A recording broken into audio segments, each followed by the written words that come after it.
ಎಲ್ಲೆಲ್ಲಿ ಮಾಡಿದ್ದ ಪಾಪ ಧರ್ಮಸ್ಥಳದಲ್ಲಿ ಕಳೀತಾರೆ ಪಾಪನ.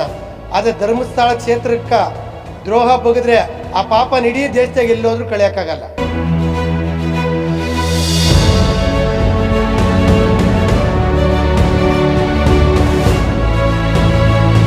ಶ್ರೀ ಕ್ಷೇತ್ರ ಧರ್ಮಸ್ಥಳ ಇವತ್ತು ನೆನ್ನೆದಲ್ಲ. ಸುಮಾರು ಇತಿಹಾಸಬದ್ಧವಾದಂಥ ದೇವಸ್ಥಾನ, ಅಣ್ಣಪ್ಪ ಸ್ವಾಮಿ ಕಾಯ್ತಾ ಇರೋಂಥ ದೇವಸ್ಥಾನ ಅದು. ಶ್ರೀ ಕ್ಷೇತ್ರ ಧರ್ಮಸ್ಥಳಕ್ಕೆ ಹೋಗಿ ಬಂದಂಥ ಭಕ್ತಾದಿಗಳು ಸಾಕಷ್ಟು ಕೋಟ್ಯಾಂತರ ಜನ ಇದ್ದಾರೆ. ಎಲ್ಲ ಭಕ್ತಾದಿಗಳು ಮನಸ್ಸಿಗೆ ಇವತ್ತು ಘಾಸಿ ಆಗುವಂಥ ಕೆಲಸ ನಡೀತಾ ಇದೆ.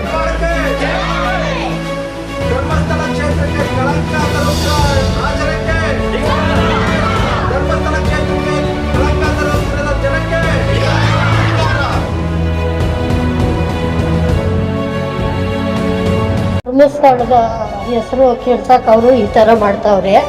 ಅಂಥ ಪುಣ್ಯಕ್ಷೇತ್ರ, ಶಕ್ತಿ ಕ್ಷೇತ್ರ ಎಲ್ಲಿ ಬರಲ್ಲ. ನಾವು ನಂಬಿಕೆ ಇಟ್ಟು ಅವತ್ತಿನಿಂದ ಆ ದೇವಸ್ಥಾನಕ್ಕೆ ಹೋಗ್ತಾ ಇದ್ದೀರಿ. ಈ ಅಪಪ್ರಚಾರದಿಂದ ದೇವಸ್ಥಾನಕ್ಕೆ ಕೆಟ್ಟ ಹೆಸರು ಬರ್ತೈತೆ.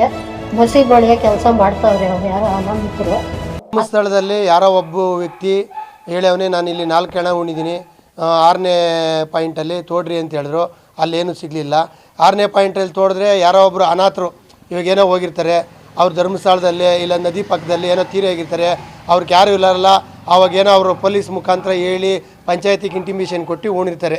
ಅದೊಂದು ಸಿಕ್ಕಿರ್ಬೋದು. ಅದು ಅವ್ರು ಹೇಳಿದ್ದು ಹೆಂಗಸು ಅಂತ, ಅದು ಸಿಕ್ಕಿರೋದು ಗಂಡಸು. 13ನೇ ಪಾಯಿಂಟಲ್ಲಿ 4 ಹೆಣ್ಮಕ್ಳು ಹೆಣ ನಾನು ಊತಿದ್ದೀನಿ ಇಲ್ಲೇ ಅಂತ ಹೇಳಿದ್ರು. 13ನೇ ಪಾಯಿಂಟಲ್ಲಿ ಎಲ್ಲಿ ಸಿಕ್ತೋ? ಸರ್ಕಾರ ಇದಕ್ಕೆ ದಯವಿಟ್ಟು ಅದಕ್ಕೆ ಮಾನ್ಯತೆ ಕೊಡ್ದಿರ ಅವ್ರನ್ನ ರದ್ದು ಮಾಡಿ ಅವನ್ನ ಫಸ್ಟು ಅರೆಸ್ಟ್ ಮಾಡಿ ಒಳಕ್ಕಾಗಬೇಕು. ಅವನು ತಪ್ಪು ಮಾಹಿತಿ ಕೊಟ್ಟು ದಿಕ್ಕು ತಪ್ಪಿಸವನೇ ಧರ್ಮಸ್ಥಳ ಕ್ಷೇತ್ರನ. ಎಲ್ಲೆಲ್ಲಿ ಮಾಡಿದ್ದ ಪಾಪ ಧರ್ಮಸ್ಥಳದಲ್ಲಿ ಕಳೀತಾರೆ ಪಾಪನ. ಆದರೆ ಧರ್ಮಸ್ಥಳ ಕ್ಷೇತ್ರಕ್ಕೆ ದ್ರೋಹ ಬಗೆದ್ರೆ ಆ ಪಾಪನ ಇಡೀ ದೇಶದಾಗ ಎಲ್ಲೋದ್ರೂ ಕಳಿಯೋಕ್ಕಾಗಲ್ಲ.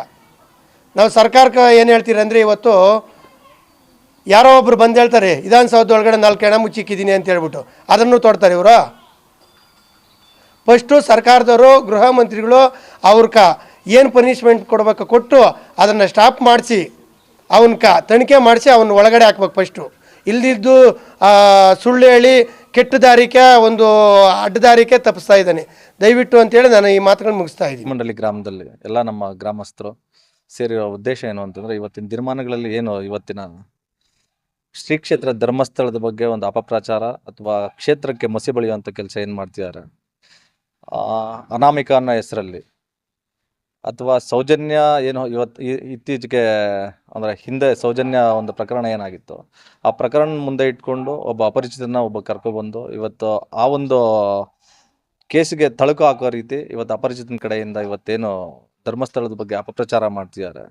ನ್ಯಾಯ ಸಿಗಬೇಕು ಅಂತ, ಇವಾಗ ಸೌಜನ್ಯ ಕೇಸ್ಗೆ ನ್ಯಾಯ ಸಿಗಬೇಕು ಅಂತ ಎಲ್ಲರ ಒಂದು ಅಭಿಲಾಷೆನೂ ಹೌದು.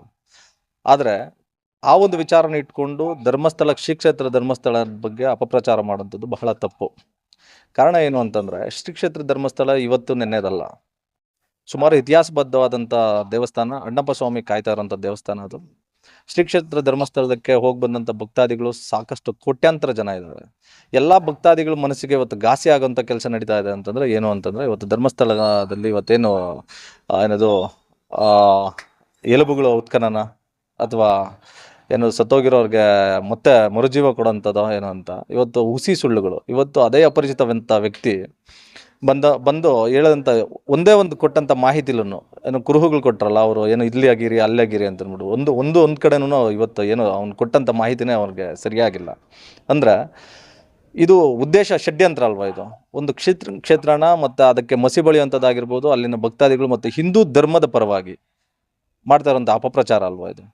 ಈ ಒಂದು ಉದ್ದೇಶದಿಂದ ಏನು ಒಂದು ಕೆಟ್ಟ ಉದ್ದೇಶನ ಇಟ್ಕೊಂಡು ಕೆಲವರು ಏನೋದು ಷಡ್ಯಂತ್ರದ ವ್ಯಕ್ತಿಗಳೇನಿದ್ದಾರೆ ಅವರು ಅದನ್ನೇ ಒಂದು ಟೀಮ್ ಅಂತ ರಚನೆ ಮಾಡಿಕೊಂಡು ಅದರ ಪರವಾಗಿ ಯೂಟ್ಯೂಬ್ ಚಾನಲ್ಗಳ ಮುಖಾಂತರ ಮತ್ತು ಈ ಬೇರೆ ಏನು ಪೇ ಮೆಂಬರ್ಸ್ ಅಂತಾರೆ ಅಂಥವ್ರ ಮುಖಾಂತರವಾಗಿ ಇವತ್ತು ಅದನ್ನು ಏನದು ಮಸಿ ಬಳಿಯೋದಕ್ಕೆ ಏನು ಮುಂದೆ ನೋಡ್ತಿದ್ದಾರೆ.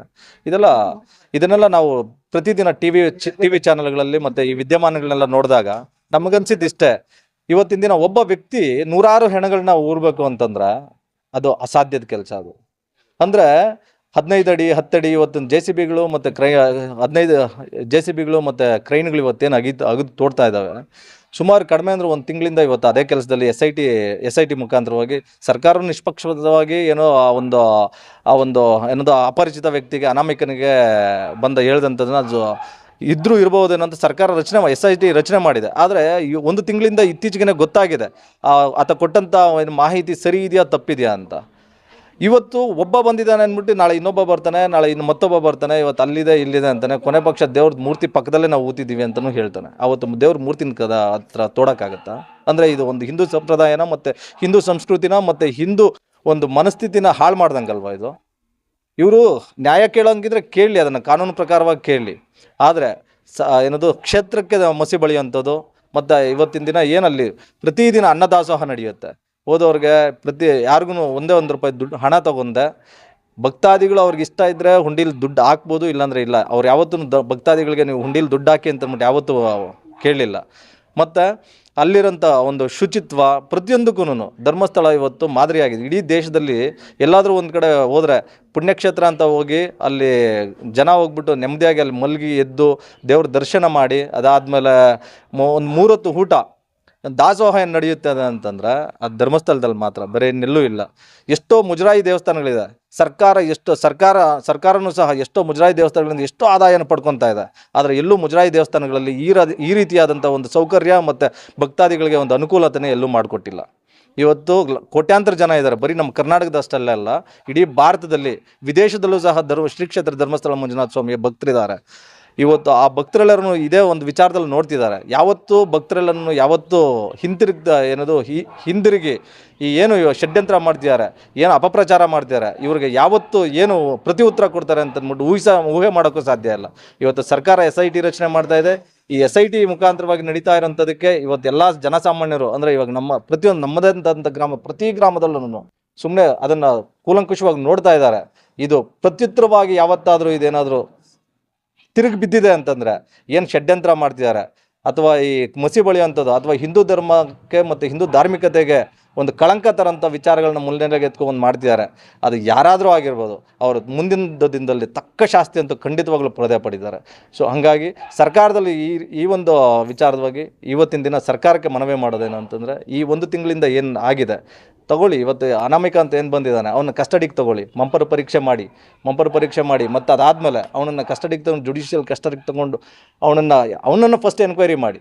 ಇವಾಗ ಅನಾಮಿಕ ಯಾರೋ ಬಂದು ಹೇಳ್ತಾನೆ ಅಂತಂದಿದ ತಕ್ಷಣ ಅವನ ಮಾತುಗಳನ್ನೆಲ್ಲ ಕೇಳಲಿಕ್ಕಾಗಲ್ಲ. ಆದರೆ ಇವತ್ತು ಒಬ್ಬ ಬಂದಿದ್ದಾನೆ, ನಾಳೆ ಇನ್ನೊಬ್ಬ ಬರ್ತಾನೆ, ಮತ್ತೊಬ್ಬ ಬರ್ತಾನೆ. ಇದು ಹೀಗೆ ಹೋದರೆ ಸರ್ಕಾರ ಅಥವಾ ಕಾನೂನು ಮತ್ತು ಸುವ್ಯವಸ್ಥೆನ ಬೇರೆ ದಾರಿಗೆ ತಗೊಂಡೋಗೋಂಥದ್ದೇ ಒಂದು ವ್ಯವಸ್ಥೆ ಇರುತ್ತೆ ಇದು. ಹಾಗಾಗಿ ಇದಕ್ಕೆಲ್ಲ ಹೆಚ್ಚು ಆಸ್ಪದ ಕೊಡದೆ ಈ ಒಂದು ಪ್ರಕರಣದಲ್ಲಿ ಇವತ್ತೇನು ಅನಾಮಿಕ ಅಂತ ಬಂದಿದ್ದಾನೆ ಮತ್ತು ಅವನಿಂದ ಯಾರೆಲ್ಲ ಇದ್ದಾರೆ, ಅವನನ್ನು ಯಾರು ಎತ್ತು ಬಿಟ್ಟಿದ್ದಾರೆ, ಅವರನ್ನು ಫಸ್ಟ್ ಅದನ್ನು ಇದೇ SIT ಮುಖಾಂತರ ಅದನ್ನೆಲ್ಲ ಪರಿಶೀಲನೆ ಮಾಡಿ ಅವನಿಗೆ ತಕ್ಕ ಒಂದು ಶಿಕ್ಷೆಯನ್ನು ಕೊಡಬೇಕು ಅಂತ ಅಂದ್ಬಿಟ್ಟು ಈ ಒಂದು ಮಾಧ್ಯಮದ ಮುಖಾಂತರ ನಾನು ಕೇಳ್ಕೊತೀನಿ. ಧರ್ಮಸ್ಥಳದ ಹೆಸರು ಕೆಡ್ಸಕ್ಕೆ ಅವರು ಈ ಥರ ಮಾಡ್ತಾವ್ರೆ. ಅಂಥ ಪುಣ್ಯಕ್ಷೇತ್ರ ಶಕ್ತಿ ಕ್ಷೇತ್ರ ಎಲ್ಲಿ ಬರಲ್ಲ. ನಾವು ನಂಬಿಕೆ ಇಟ್ಟು ಅವತ್ತಿನಿಂದ ಆ ದೇವಸ್ಥಾನಕ್ಕೆ ಹೋಗ್ತಾ ಇದ್ದೀರಿ. ಈ ಅಪಪ್ರಚಾರದಿಂದ ಆ ದೇವಸ್ಥಾನಕ್ಕೆ ಕೆಟ್ಟ ಹೆಸರು ಬರ್ತೈತೆ. ಮಸಿ ಬಳಿಯೋ ಕೆಲಸ ಮಾಡ್ತಾವ್ರೆ ಅವ್ರು ಯಾರು ಅನಾಮಿಕರು. ಅದನ್ನು ರದ್ದುಪಡಿಸಿ ಸರ್ಕಾರ ತನಿಖೆ ಕೈಗೊಳ್ಬೇಕೆಂದು ನಾವು ವಿನಂತಿ ಮಾಡ್ಕೊಳ್ತಾ ಇದ್ದೀವಿ. ಸೊ ಸರ್, ಇದೇನೀಗ ಧರ್ಮಸ್ಥಳದ ಬಗ್ಗೆ ಕೆಲವರು ಸಮೀರ್ ಅನ್ನೋರು ಆಮೇಲೆ ಇವರೆಲ್ಲ ಮಹೇಶ್ ಅವರೆಲ್ಲ ಮಾತಾಡ್ತಿದಾರಲ್ವಾ. ಸೊ ಧರ್ಮಸ್ಥಳದ ಬಗ್ಗೆ ಅವ್ರಿಗೆ ಏನು ಗೊತ್ತಿಲ್ಲ ಅನ್ಕೊಂತೀನಿ ಮೋಸ್ಟ್ಲಿ. ಸೊ ಧರ್ಮಸ್ಥಳದಲ್ಲಿ ಈ ತರ ಹೆಣಗಳು SIT ತನಿಖೆ ಇವೆಲ್ಲ ಆಗ್ತಾ ಇದಾವೆ. ಸೊ ಏನು ಸಿಕ್ಕಿಲ್ಲ, ಏನು ಆಗ್ತಾ ಇಲ್ಲ. ಅದರಲ್ಲಿ ತನಿಖೆ ಆಗಿದಾಯ್ತು, ಎಲ್ಲ ಆಯ್ತು. ನಮ್ಮ ಸರ್ಕಾರ ಏನ್ ಮಾಡ್ಬೇಕು ಅಂತಂದ್ರೆ ಈಗ ಆಲ್ಮೋಸ್ಟ್ ಆಲ್ 1 ತಿಂಗಳು ಆಗೋಯ್ತು ಸರ್. 1 ತಿಂಗಳಿಂದ ಅಷ್ಟೊಂದು ಗುಣಿಗಳು ತೋಡಿದಾಯ್ತು, ಎಲ್ಲ ಆಯ್ತು. ಯಾವ ಚಾನಲ್ಗಳು ನೋಡಿದ್ರು ಧರ್ಮಸ್ಥಳದ ಬಗ್ಗೆನೇ ಅಪಪ್ರಚಾರ ಮಾಡ್ತಿದ್ದಾರೆ. ಧರ್ಮಸ್ಥಳಕ್ಕೆ ಹೋಗೋ ಭಕ್ತಾದಿಗಳಿಗೆಲ್ಲ ಮೋಸ, ಅದು ಇದು, ಅಲ್ಲಿ ಹೋಗೋದಕ್ಕೆ ಭಯ ಪಡ್ತಾ ಇದ್ದಾರೆ. ಸೊ ಆ ತರ ವಾತಾವರಣ ಸೃಷ್ಟಿ ಮಾಡ್ತಿರೋದು ಯಾರು ಸರ್? ಫಸ್ಟ್ ಆಫ್ ಆಲ್ ಬಂದು ಒಂದು ಮುಸ್ಲಿಂ ಹುಡುಗ, ಅವನ ಮಾತನ್ನ ನಾವು ಇಷ್ಟೊಂದೆಲ್ಲ ತಲೆಗೆ ಹಾಕೊಂಡಿದಾರಲ್ಲ ನಮ್ಮ ಸರ್ಕಾರ. ಸೊ ಅವನ್ ಯಾಕೆ ತನಿಖೆಗೆ ಹಾಕ್ಬಾರ್ದು ಅಂತ. ಸೊ ಅವ್ನು ಬಂದು ಅವ್ನು ಯೂಟ್ಯೂಬ್ ಚಾನಲ್ಗೋಸ್ಕರ, ಲೈಕ್ಸ್ಗೋಸ್ಕರ ಅಥವಾ ಒಂದು ಇದಕ್ಕೋಸ್ಕರ ಅವ್ನ್ ಬೆಳೆ ಬೇಯಿಸ್ಕೊಳ್ಳೋದಕ್ಕೆ ಅವನು ಯಾವ್ದೋ ಸೌಜನ್ಯ ಕೇಸ್ನ ತಗೊಂಬಂದ್ಬಿಟ್ಟು, ಸೌಜನ್ಯ ಕೇಸ್ಗೆ ನ್ಯಾಯ ಕೊಡಿ, ಜಸ್ಟಿಸ್ ಫಾರ್ ಸೌಜನ್ಯ. ಹೌದು ಸರ್, ನಾವು ಜಸ್ಟಿಸ್ ಫಾರ್ ಸೌಜನ್ಯ ನಾವು ಕರೆದಿದೀವಿ, ನಾವು ಹೋಗ್ತೀವಿ ಸೌಜನ್ಯ ಪರವಾಗಿ, ಒಂದು ಹೆಣ್ಮಗಳ ಪರವಾಗಿ ನಾವು ಮಾತಾಡ್ತೀವಿ. ಆದ್ರೆ ಉದ್ದೇಶ ಅವನು ಧರ್ಮಸ್ಥಳಕ್ಕೆ ಮಸಿ ಬೆಳಿಬೇಕಂತ ಒಂದು ಕಾರಣ ಎದ್ದು ಕಾಣಿಸ್ತಿದೆ. ಅದು ನಮ್ಮ ಸರ್ಕಾರದವ್ರಿಗೆ ಕಾಣಿಸ್ತಾ ಇಲ್ಲ ಇನ್ನು. ಸೊ ಇದರಲ್ಲಿ ತನಿಖೆ ಮಾಡೋದು ಅವಶ್ಯಕತೆ ಇಲ್ಲ ಸರ್. ಏನಕ್ಕೆ ಅಂತಂದ್ರೆ ಆಲ್ರೆಡಿ ಕಣ್ಮುಂದೆ ಎಲ್ಲರಿಗೂ ಪ್ರೂಫ್ ಸಮೇತ ಇದೆ, ಯಾವ್ದು ಹೆಣ್ಮಕ್ಳು ಶವ ಸಿಕ್ಕಿಲ್ಲ, ಯಾವ್ದು ಸಿಕ್ಕಿಲ್ಲ, ಏನೂ ಇಲ್ಲ. ಸೊ ಹಂಗಿದ್ಮೇಲೆ ಸುಮ್ನೆ ಅನಾಮಿಕ ಅಂತ ಒಂದು ವ್ಯಕ್ತಿ ಬಂದ್ಬಿಟ್ಟು ಅವನು ಹೇಳಿದ್ದನ್ನ ಬುಳ್ಳೆ ಬಿಟ್ಕೊಂಡ್ ಬಂದಿರೋದನ್ನೆಲ್ಲ ಇವರು ಹೋಗಿ ಬುಳ್ಳೆ ಸಿಗುತ್ತೆ ಅನ್ಬಿಟ್ಟು ಇನ್ನೊಂದ್ ಕಡೆ ಹುಡ್ಕೊಂಡು ಹೋದ್ರೆ ಅದು ವೇಸ್ಟ್ ಆಫ್ ಕಾಸ್ಟ್ ಸರ್, ಅಷ್ಟೇ. Waste of time. ನಮ್ಮ ಧರ್ಮದಲ್ಲಿ ಸೊ ಒಂದು ಧರ್ಮಸ್ಥಳ ಕ್ಷೇತ್ರ ಅಂತ ಒಂದು ದೊಡ್ಡದಾಗಿ ಏನಿದೆಯೋ ಅದಕ್ಕೆ ಒಂದು ಮಸಿ ಬಳಿಯ ಕೆಲಸ ಇವ್ರದ್ದು ಪ್ರಯತ್ನ ಮಾಡ್ತಾ ಇದಾರೆ ಕೆಲವರು. ಆ ಷಡ್ಯಂತ್ರನ ತಡಿಬೇಕು ಸರ್. SIT ನನಗೆ ಗೊತ್ತಿರೋ ಪ್ರಕಾರ ತನಿಖೆ ಮುಗಿಸ್ಬೇಕು ಇಲ್ಲಿಗೆ. ಸಿದ್ದರಾಮಯ್ಯನವರು ಸರ್ಕಾರದಲ್ಲಿ ಏನಿದ್ದಾರೆ ಈಗ ಅದನ್ನೆಲ್ಲ ಒಂದ್ ಸ್ವಲ್ಪ ನೋಡ್ಬೇಕು ಅವರು, ಒಂದ್ ಸ್ವಲ್ಪ ಇದನ್ನ, ಅಷ್ಟೇ ಸರ್. ನಾವು ಧರ್ಮಸ್ಥಳ ಸಂಘದಲ್ಲಿ ಇದ್ದೀರಿ. ನಮಗೂ ಧರ್ಮಸ್ಥಳ ಕಡೆಯಿಂದ ನಮಗೂ ಮಕ್ಳಿಗೆ ಸೌಲಭ್ಯ ಮಾಡಿದ್ದಾರೆ ವಿದ್ಯಾಭ್ಯಾಸಕ್ಕ. ಇವತ್ತು ಧರ್ಮಸ್ಥಳಕ್ಕ ಒಂದು ಕೆಟ್ಟು ಕಳಂಕ ತರಬೇಕು ಅಂತ ಒಬ್ಬ ಅನಾಮಿಕ ಮಾಡ್ತಿದ್ದಾನೆ. ಅವನು ತಪ್ಪು ದಾರಿ ತೋರಿಸ್ತಾ ಇದ್ದಾನೆ. ಅವನ್ಕ ಏನ್ ಶಿಕ್ಷೆ ಕೊಡ್ಬೇಕು ಅದು ಕೊಡ್ಬೇಕು ಕಾನೂನು. ಅವನು ತಪ್ಪು ದಾರಿ ತೋರಿಸ್ತಾ ಇದ್ದಾನೆ ಎಲ್ಲಾರ್ಗುನು. ಅಲ್ಲಿದೆ ಇಲ್ಲಿದೆ. ಹೀಗೆ ಇದು ಮುಂದುವರೆದ್ರೆ ನಾವು ಮಹಿಳಾ ಸಂಘದವರು, ತ್ರಿಶಕ್ತಿ ಸಂಘದವರು, ಧರ್ಮಸ್ಥಳ ಸಂಘದವರು ಎಲ್ಲ ನಾವು ಪ್ರತಿಭಟನೆ ಮಾಡ್ತೀರಿ. ಏನಿವಾಗ ಈ ಧರ್ಮಸ್ಥಳ ಕ್ಷೇತ್ರದ ಬಗ್ಗೆ ಹೇಳ್ತಿದ್ದಾರೆ, ಅದೆಲ್ಲ ತಪ್ಪು ಅಂತ ಹೇಳಕ್ ಇಷ್ಟಪಡ್ತೀನಿ. ಇಲ್ಲಿರೋ ಹೆಣ್ಮಕ್ಳೆಲ್ಲ ಅದೇ ಹೇಳ್ತಿದ್ದಾರೆ, ಅಂದೇ ಅವ್ರ ಅಪಪ್ರಚಾರ ಮಾಡ್ತಿದ್ದಾರೆ ಅಂತ ಹೇಳಕ್ ಇಷ್ಟಪಡ್ತೀನಿ.